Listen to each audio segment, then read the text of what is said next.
Welcome to Karma Chronicles. Please like the video and subscribe. Let's begin.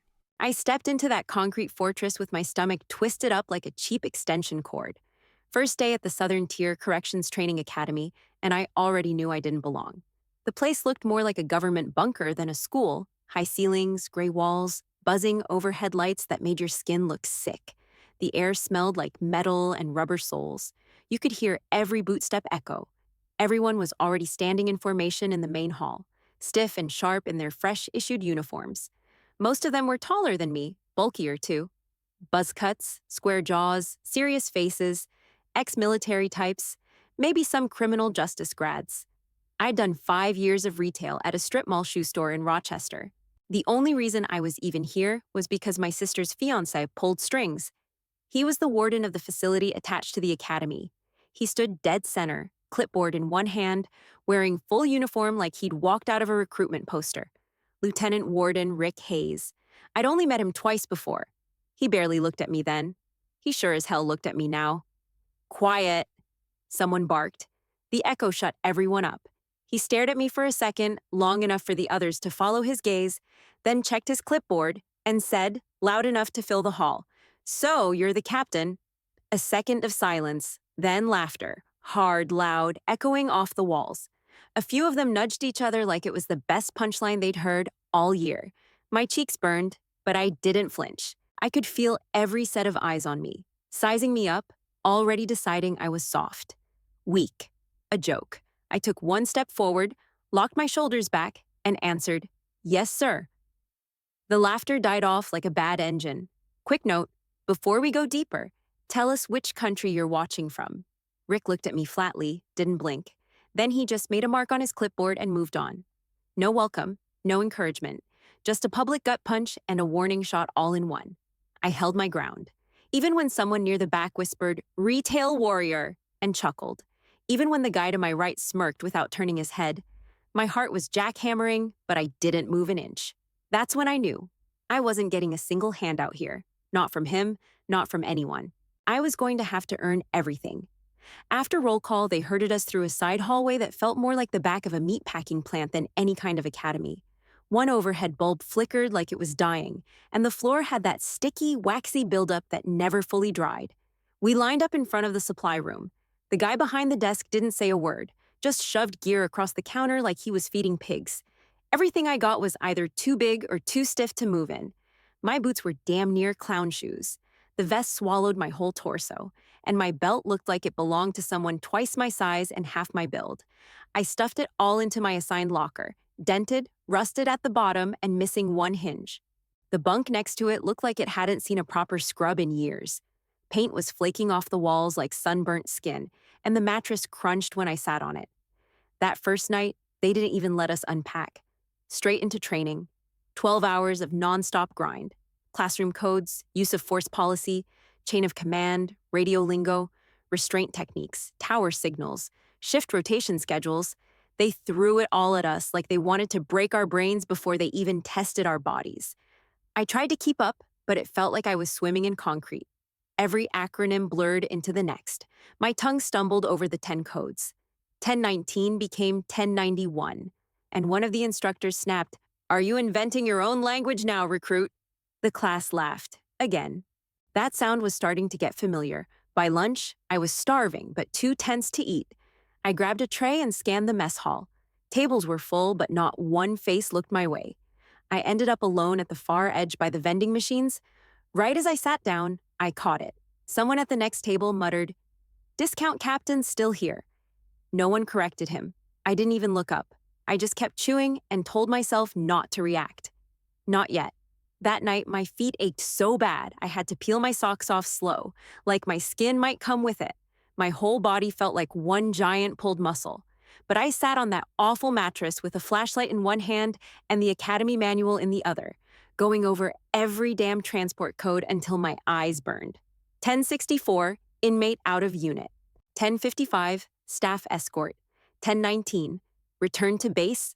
I whispered each one until they started to stick.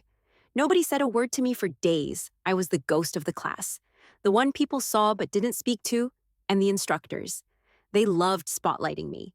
Every drill, every quiz, every mock report, somehow I was always the example of what not to do. But I didn't flinch. I just kept grinding. On day 5, we had a recitation on transport protocol. I nailed it. Word for word, clean and confident.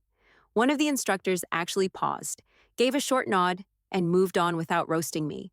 It felt like I'd won the damn lottery. The next morning, we had uniform inspection. I'd spent nearly an hour the night before polishing my boots and ironing every edge of my shirt until it could cut glass. The same instructor stopped in front of me, looked me up and down, and kept walking. He didn't say a word. That silence, it meant I passed. Might have been nothing to the others, but to me, it was the first real crack in the wall. Later that night, I let myself smile for about 2 seconds before the soreness kicked in again. But this time, it didn't matter. I was still sore, still alone, still wearing gear 2 sizes too big, but I wasn't folding. Not now. Not after that. The next morning, they threw us into hell. No warning, no setup. Just a sudden shout, "Riot drill now!" We sprinted down 2 flights of stairs and into the lower simulation block, an old wing they'd gutted and rebuilt for live scenarios. It looked like a real prison. Cell bars, towers, catwalks, guard posts. But everything was dim and coated in dust. Then came the noise. Sirens, metal slamming, recorded yelling on overhead speakers. Smoke machines kicked in from vents along the walls, and in seconds, visibility dropped to near zero. I could barely see the back of the guy in front of me. We hit the main corridor, and our radios crackled. Level 3 breach. Hostage reported near C wing. It wasn't real, obviously, but it felt real. My ears were ringing. My hands shook. My gear felt even heavier than usual. I froze. Right in the middle of the walkway, heart pounding like a drum in my throat, somewhere in the smoke, someone yelled, "Move!" But I couldn't. Then I heard his voice in my head, the warden, calm and cold from that first day. "So you're the captain." It hit like a slap. I sucked in air, forced my legs forward, and pushed through the smoke. We found the hostage slumped against the bars in a side hallway, just a dummy in a jumpsuit, zip-tied to a chair. 2 other recruits hesitated, trying to figure out how to untie it while checking corners. One guy looked at me like I should say something, so I did. "Grab the arms. You, cover left. I'll take rear." My voice came out louder than I expected. Sharp, clear. They moved. We got the dummy loose and started back through the smoke. Halfway through the corridor, another recruit panicked and stopped. Froze up like I did earlier, breathing hard and whispering, "Shit, I can't see. I can't." I stepped in front of him and barked, "Eyes forward. I've got you. We're almost out." I didn't wait for him to agree, just kept walking and trusted he'd follow. He did. Once we reached the evac point, a siren cut off mid-wail. The smoke started to clear, lights flicked on overhead, and the instructor stood silently near the edge of the block, arms crossed, watching. Nobody said a thing, just a few slow nods, barely visible, but I saw them. We lined back up near the wall. My heart was still racing, my hands sore from gripping the dummy too tight. But I stood taller than I had all week. No one was laughing, no one was whispering. One of the guys, the same one who froze up, walked past me on the way to the locker bay. "Nice work, ma'am," he muttered, and he wasn't being a smartass. That one word hit harder than any insult ever had. I didn't say anything back. Didn't need to. Quick pause. "Before we keep going, where are you watching from today?" The rest of the day blurred. A debrief, a rehydration break, some gear checks. But I wasn't hearing the instructors the same way anymore. Their voices still barked, still drilled us down, but they weren't circling me like a hawk anymore. I blended in now. Or maybe I stood out for a different reason. I kept playing it back in my head. That moment in the smoke when nobody moved, and I stepped up. It wasn't dramatic. I didn't scream or punch a wall or do anything cinematic. I just acted, took control. That's when I realized something. The title wasn't going to be handed to me, but if I wanted to be the captain, really own it, I had to take it, even if nobody said a word. That drill wasn't just smoke and sirens. That was the first time I saw what I could be, and maybe the first time they did too. That night, just after chow, they handed out helmets with red headlamps and ordered us to load our packs. Full gear. No explanation. Just form up outside. Move.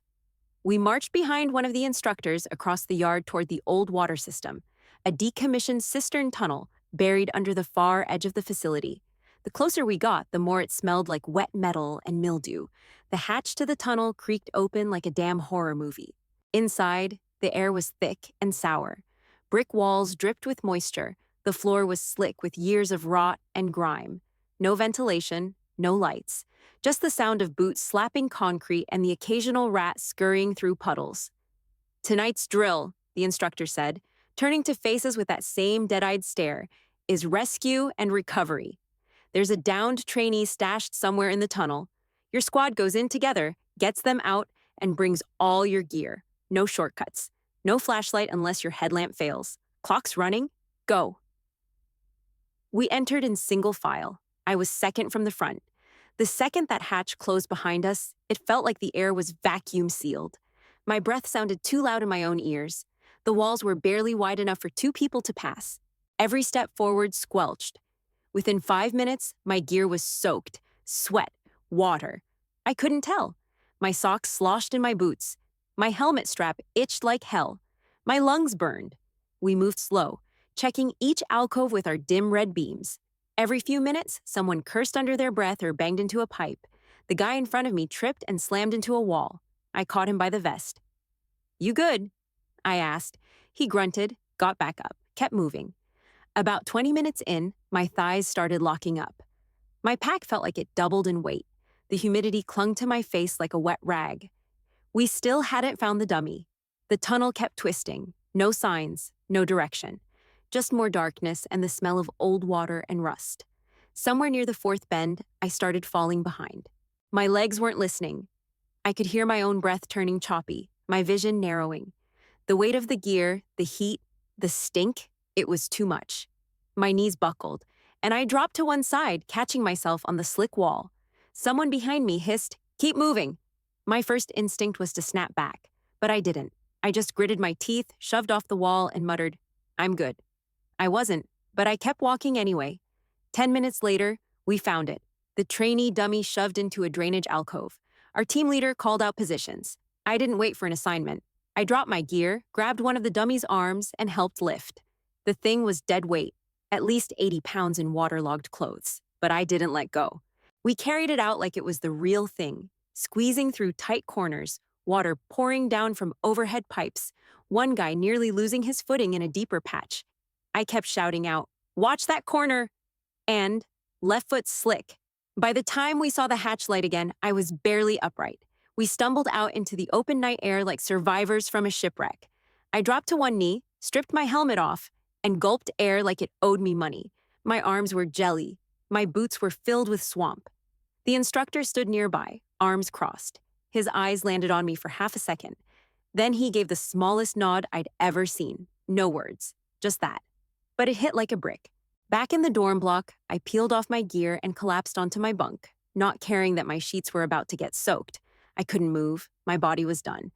But the silence hit me different this time. Nobody laughed. Nobody rolled their eyes. Then I heard a voice from 2 bunks down. "Hey," one guy said, "you want me to take your shower duty tonight?" I looked over. It wasn't sarcasm. He was serious. I didn't even argue, just nodded. That was the moment I felt it. I wasn't the outsider anymore. I wasn't the discount captain, the charity case, the warden's referral. I was one of them. Busted up, dripping wet, dead tired, but still standing. And finally, I wasn't standing alone. Next morning, right after inspection, they posted the drill assignments on the whiteboard outside the mess. Someone elbowed me as they passed. "Check the lead roster," they said. There it was in marker. Intake block sim. Squad Charlie. Lead Baker. My last name, written like it belonged there. Nobody laughed, not one eye roll, not one muttered joke. We geared up fast. Real gear this time. Riot vests, reinforced gloves, shields, radios on our shoulders. The intake block was a relic. Low ceilings, peeling paint, wire mesh overhead to block things from being thrown. They hadn't used it for real inmates in years, but the bones were still the same. The instructor laid it out. 1 hostage, 2 hostile inmates, 1 unsecured wing. Your squad's job is to breach, clear, extract, and fall back. 5-minute time limit. Every second counts. My heart started hammering, but I didn't show it. As we lined up near the entry, one of the guys turned to me, Garza, the same recruit who froze up back during the riot sim. He glanced around, lowered his voice, and asked, "Captain?" Not sarcastic, not mocking. It landed hard, like a weight I actually wanted to carry. "Yeah," I said, "in positions. Let's go." We hit the door at the buzzer.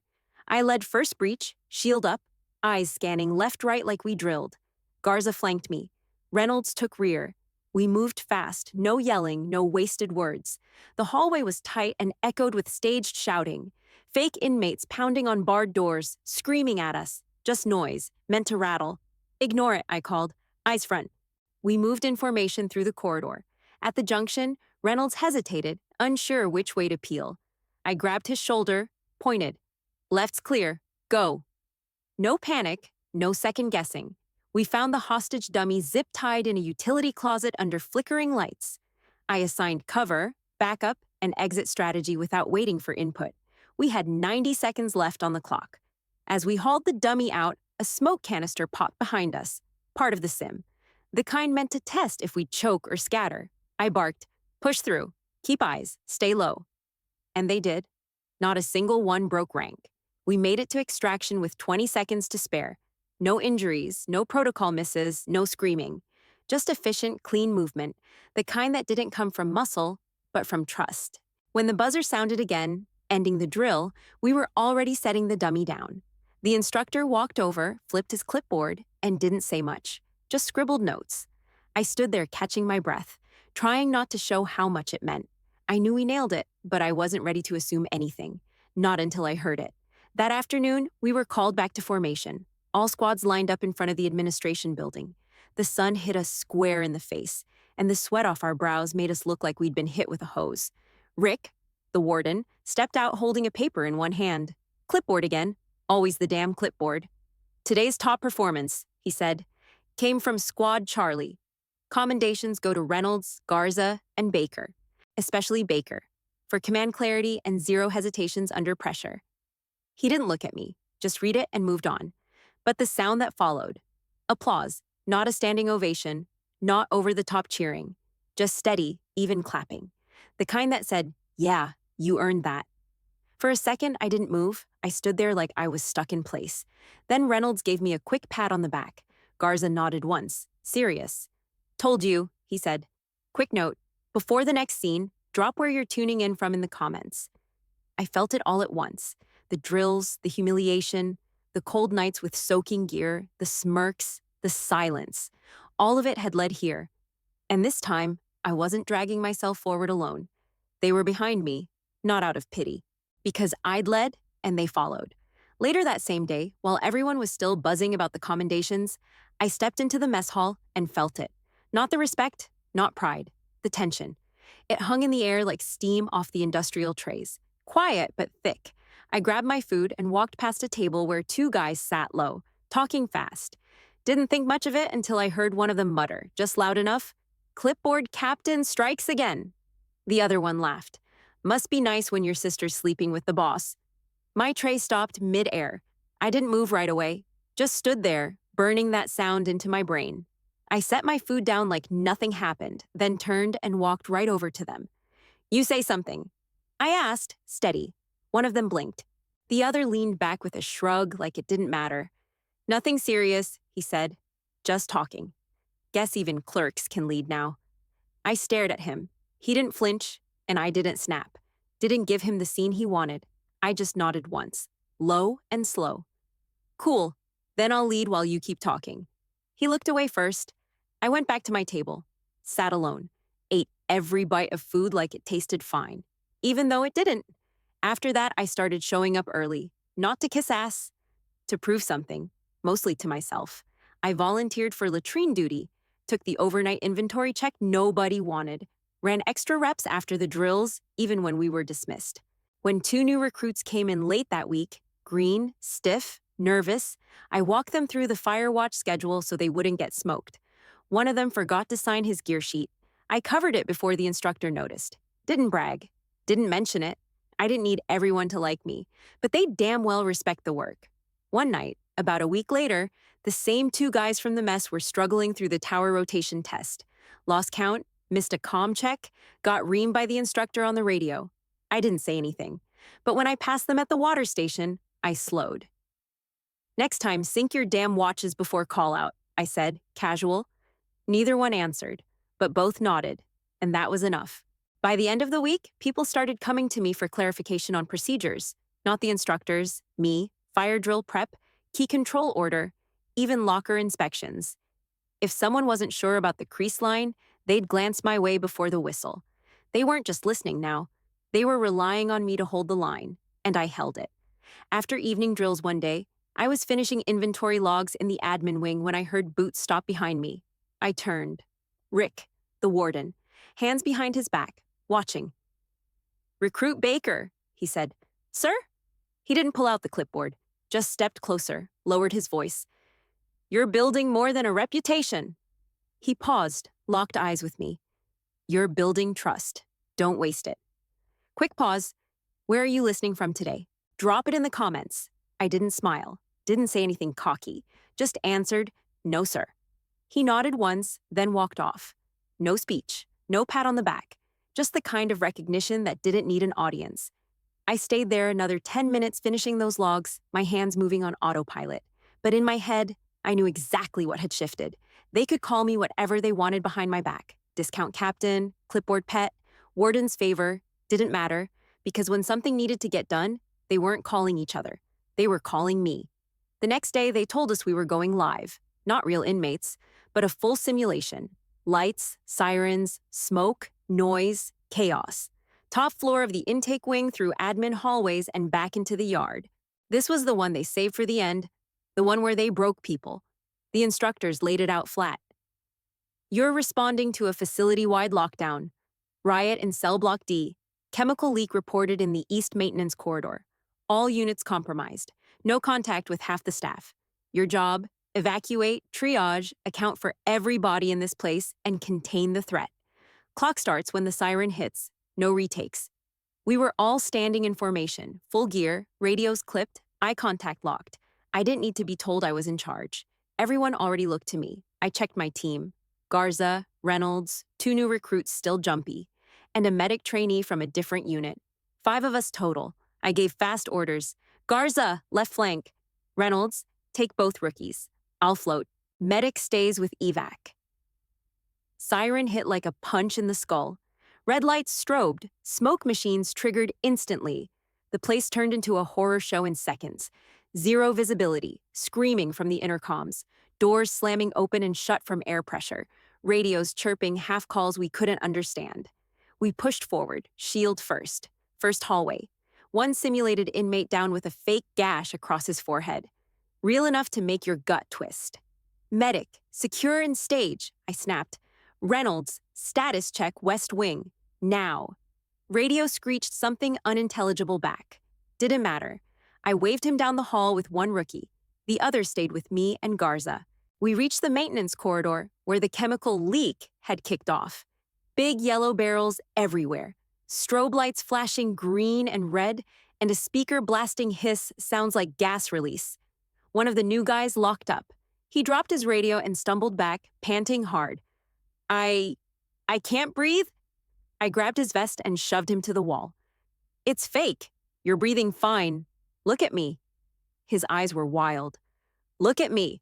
You're not dying. You're panicking. Pull it together and move." He blinked, sucked in 2 shaky breaths, then nodded. I pushed the radio back into his hand. "Stay close. You're not out. Not yet." We rerouted left and hit admin, where 3 inmates were staged to scream, pound walls, and throw plastic trays. My voice cut through it.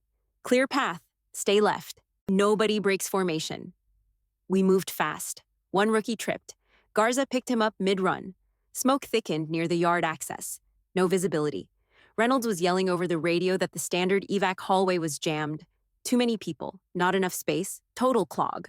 I didn't hesitate. "Reroute to north access," I ordered. "Gate 7, clear it." Garza glanced at me. "That's off protocol." "I know. It's safer. Move." We cut across the back service hall, avoided the bottleneck, and broke into the yard from Gate 7 with seconds to spare. Full squad, no injuries.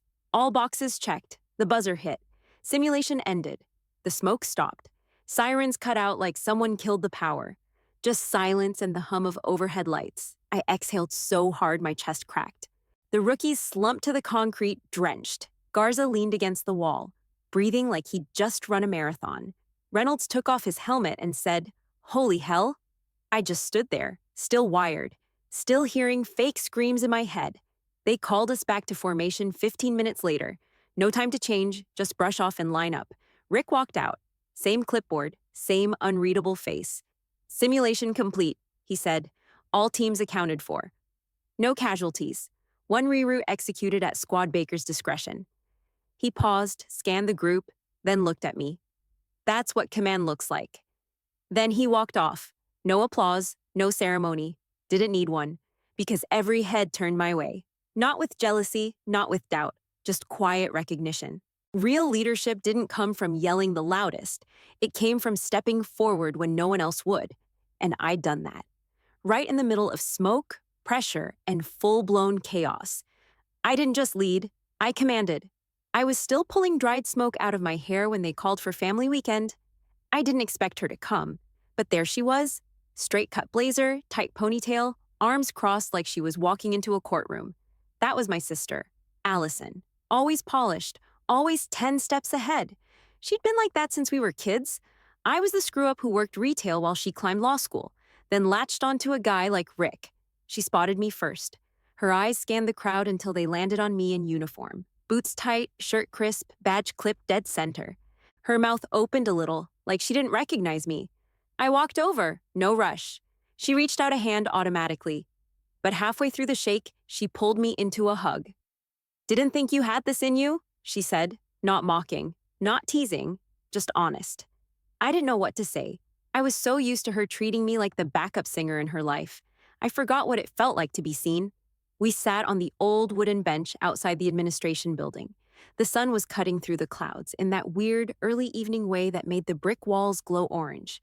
She sat stiff at first, legs crossed, hands in her lap.